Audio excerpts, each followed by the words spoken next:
El Niño ఎఫెక్ట్తో ఋతుపవనాల జాడ లేకుండా పోయింది. వచ్చిన కొద్దిపాటి వర్షానికే రైతులు కొంతవరకు సాగు చేయగా అది కాస్త ప్రస్తుతం ఎండిపోయే స్టేజ్ కు వచ్చేసింది. వానాకాలం మొదలై మాసం దాటినా సకాలంలో వర్షాలు కురవక పంటలకు నీరు అందడం లేదు.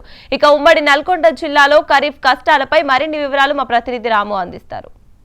వర్షాభావ పరిస్థితుల నేపథ్యంలో సాగు కష్టంగా మారింది. అన్నదాతలు ఆందోళన వ్యక్తం చేస్తున్నారు. ఓవైపు ఎల్నినో ఎఫెక్ట్ కూడా ఉంటుందని చెప్పేసి ఇప్పటికే శాస్త్రవేత్తలు ప్రకటించిన నేపథ్యంలో ప్రభుత్వాలు కూడా ఇటు రైతులను కూడా సమాయత్తం చేస్తున్నాయి. ఎల్నినో ఎఫెక్ట్ ఉంటుంది కాబట్టి అందుకు తగ్గట్టు కూడా పంటలు వేసుకోవాలని చెప్పేసి ఓవైపు రైతులను అలర్ట్ చేస్తున్నటువంటి సిచ్యువేషన్ అయితే కనిపిస్తుంది. అయినప్పటికీ కూడా ఇప్పటికే ఏదైతే వచ్చినటువంటి కొద్దిపాటి వర్షాలకే రైతులు కొన్ని చోట్ల సాగుకు సిద్ధమైనటువంటి సిచ్యువేషన్ అయితే కనిపిస్తూ ఉంది. ఉమ్మడి నల్గొండ జిల్లాలో దాదాపు 20 లక్షలకు పైగా ఎకరాలలో సాగు చేయాల్సి ఉండగా కేవలం 20% కూడా ఇప్పటివరకు సాగు చేయలేదంటే పరిస్థితి ఏ విధంగా ఉందో అర్థం చేసుకోవచ్చు. అయితే పడినటువంటి కొద్దిపాటి వర్షాలకే మాత్రం కొన్ని చోట్ల కూడా సాగు చేశారు. ప్రస్తుతం నల్గొండ సమీపంలోని ఒక ఏదైతే పత్తి చేలో ఉన్నాం మనం, ఈ పత్తి చేలు చూడొచ్చు. ఇప్పటికే దాదాపు 1 ఫీట్ వరకు కూడా రావాల్సినటువంటి చెట్లు కనీసం ఇప్పుడే మొలకెత్తే స్టేజ్లో ఉన్నాయి.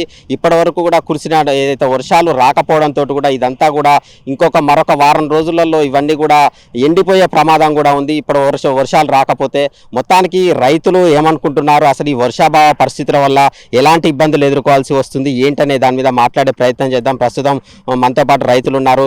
చెప్పండి, అసలు ఏంటి పరిస్థితి, దీనికి కారణం ఏంటి, ఇప్పటివరకు ఎంత ఎత్తులో ఈ మొక్క ఎదగాల్సి ఉంది, ఏంటి అసలు పరిస్థితి ఏంటి? ఏం చేస్తాం సార్, మరి ఇట్లా ఎండలు కొడుతున్నాయి, వానలు లేవు, వర్షాలు లేవు, ఏ లేవు. ఇంకో పెట్టినాం లక్షలు పెట్టినాం, పెట్టుబడి పెట్టినాం, ఇంత మొక్క వచ్చింది. ఇంతవరకు సాగుబాటు లేదు, పెద్దగా లేదు. ఈ రైతు ముందుకు తెగపోతే చేసి పెట్టుబడి మొత్తం మీద పడిపోయింది. లక్షలు సారు. ఇది పరిస్థితికి. ఇది ఎన్ని ఎకరాలలో వేసారు మీరు? 5 ఎకరాలు. ఎంత ఖర్చు పెట్టారు ఇప్పటివరకు? ఇప్పటికే 30-40 వేలు అయినాయి. మన శాత కాక 30-40 వేలు అయినాయి. ఇంతవరకు మొక్క పెట్టే మొక్క వెళ్ళింది అట్నే ముడుచుకొని ఉంటుంది. ఎండలు కొట్టి వానలు లేక. మరి వైపు ప్రభుత్వం వర్షాలు ఈసారి ఉండవని చెప్పి చెప్తుంది. అయినా మీరు ఎందుకు మరి ఇంత తొందరలు వేసుకోవాల్సిన అవసరం ఏమొచ్చింది? చెప్పిరు మరి వర్షాలు ఉండవని చెప్పి అందరు దేశం మీద అంతా వేస్తుంటే మనం వేసినాం. ఇక లేక ఇట్లా మరి భూమి ఇట్లా పడాబుస్తే ఎట్లా కవులు పెట్టి అని వేసినాం సార్. ఇదే సార్ మనం వేసినాం. చెప్పమ్మా, ఏంటి అసలు ఏంది పరిస్థితి, ఇప్పటివరకు ఎట్లా ఉండాలి అసలు? ఏం లేవు, ఈ పరిస్థితి ఏంది, మాకు బాధ అవుతుంది. మొలకలు మొలసలేదు, చాలా ఇబ్బంది అవుతుంది. ఇప్పటికి 2 సార్లు పెట్టినాం మొలకలు, వాన లేదు. 2 సార్లు పెట్టినాం, 2 సార్లు పెట్టినాం. ఓసారి 5 పెట్టినాం, ఓసారి 9 పెట్టినాం. గింజలు ఇంకా మొలవలే బాగా. చెప్పండి అమ్మంట, ఒకసారి పెడితే ఎంతవరకు ఖర్చు వస్తుంది, ఏంటి ఎంతవరకు ఖర్చు వస్తుంది అంటే 13 ఒక ప్యాకెట్కు 1300 ఎంత అయినాయి అంటే 1200-12,000 అయినాయి. ఇంకా మొత్తం కలిసి 20,000 దాకా అయినట్టుంది గింజలకే. మరి ఇక దున్నుడు కూర్లు ఇవన్నీ చాలా ఇబ్బంది ఉన్నది. గత సంవత్సరం పెద్ద ఎత్తున వర్షాలు వచ్చినాయి, మరి ఈసారి వర్షాలు ఉండవని చెప్తుంది ప్రభుత్వం. అయినా కూడా మీరు తొందరపడ్డారు అనిపిస్తుందా, ఎట్లా ఏమనిపిస్తుంది మరి? ఇప్పుడు తొందరపడ్డది ఏం లేదు సారు. ఇప్పుడు అందరం వేసిరు, మేము వేసినాం. ఇక అందరితోటి పాటు మేము ఇక మరి మొలుస్తాయో మొలవో భగవంతుని కెరక. మా చేతిలో లేదు, వాళ్ళ చేతిలో లేదు. వస్తాయా రావా వానలని మేము ఎదురు చూస్తున్నాం, కొండకి ఎదురు చూస్తున్నాం. ఇప్పటివరకు అంటే ఏ స్టేజ్లో ఉండాలి ఈ చెట్లు? ఈ చెట్ల ఇంత లోతు ఉండాలి కానీ ఇప్పుడు 2 నెలలు అంత పరిస్థితి ఉండాలి. 2 నెలలు ఉంటట్టు ఉండాలి కానీ పిండి పెట్టేంత ఉండాలి. కానీ పిండి పెట్టలే ఇంతవరకు. మొలవ కూడా మొలవలే. ఒక్కడ మొలిచినా ఒక్కడ మొలవలేదు. అట్లా ఉన్నది పరిస్థితి, ఇబ్బందిగా ఉన్నది. బోర్లు కూడా లేవు దీనికి బారిస్తాను కూడా. ఆనలు లేవు, ఏం లేవు, మబ్బులు పట్టి పోతున్నాయి. కేవలం వర్షాల మీద ఆధారపడే మీరు పంట వేసుకున్నాం.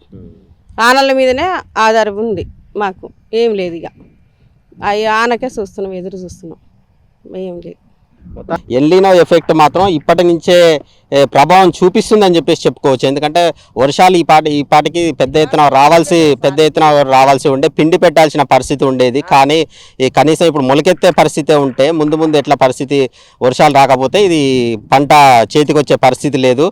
గత సంవత్సరం మాత్రం భారీగానే సాగు చేసుకున్నాం, కానీ ఈసారి మాత్రం కొద్దిగా ఇబ్బందికర పరిస్థితులు ఉండే అవకాశం ఉన్నట్లు చెప్తా ఉన్నారు. కేవలం వర్షాల మీదనే ఆధారపడ్డాము. ఇక వరుణ దేవుడు మమ్మల్ని కరుణిస్తేనే తామంతా కూడా ఈ కౌలుకు తీసుకొని ఈ పంటలు వేస్తున్నాము. ఆ కౌలు కూడా చెల్లించుకునే లేని పరిస్థితి ఉంది ఇప్పుడు ప్రస్తుతం అని చెప్పేసి కూడా ఆవేదన వ్యక్తం చేస్తున్నటువంటి సిచ్యువేషన్ అయితే కనిపిస్తూ ఉంది. ఓవైపు ఎల్నినో ఎఫెక్ట్ ఉంటుందని చెప్పేసి ప్రభుత్వం అయితే అవగాహన చెప్తా ఉంది, అవగాహన కల్పిస్తున్నారు. ఇటు వ్యవసాయ అధికారులు కూడా చెప్తా ఉన్నారు, ఇటు వేరే పంటలు వేసుకోవాలి, దీనికి ప్రత్యామ్నాయ పంటలు వేసుకోవాలని చెప్పేసి. అయినప్పటికీ కూడా గత సంవత్సరం నుంచి అయితే గత కొన్నేళ్ల నుంచి కూడా వేసుకుంటూ వస్తున్నటువంటి పంటలు ఏవైతే ఉన్నాయో పత్తి కావచ్చు, వరి కావచ్చు, వాటినే నమ్ముకొని ఈ వ్యవసాయం చేసుకుంటున్నారు ఇక్కడ ఉన్నటువంటి అన్నదాతలు. అయినప్పటికీ కూడా ఈసారి వర్షాలు లేకపోవడం, ఎల్నినో ఎఫెక్ట్ తోటి తీవ్ర వర్షాభావ పరిస్థితుల నేపథ్యంలో ఈ పంట సాగు ఎలా ఉంటుందో ఏంటో అనేది మాత్రం ఈ రైతుల మాత్రం ఆందోళన మాత్రం కొట్టొచ్చినట్టు కనిపిస్తూ ఉంది. మొత్తానికి ఆ వరుణ దేవుడి మీద భారం వేసి ఈ బతుకు జీవుడా అంటూ కూడా కాలం వెల్లదీస్తున్నటువంటి పరిస్థితి అయితే కనిపిస్తూ ఉంది. కెమెరా పర్సన్ జనార్దన్తో కలిసి రాము మహా న్యూస్, నల్గొండ.